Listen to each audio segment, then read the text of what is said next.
क्या आपने कभी जिंदा जंगल के बारे में सुना है? अमेज़न रेन फॉरेस्ट दुनिया का सबसे बड़ा जंगल जहां रोशनी तक नहीं पहुंचती। यहाँ हर पेड़, हर पत्ता एक खौफनाक राज छुपाए बैठा है।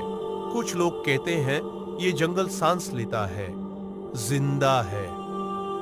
कई लोग यहाँ आए और कभी वापस नहीं गए। रात के अंधेरे में ऐसी आवाजें आती हैं जो इंसान का खून सुखाने के लिए काफी है।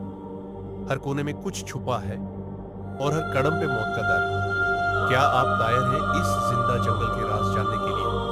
तो वीडियो को लाइक करो, फॉलो करो और मिलते हैं अगले जंगल के सफर में।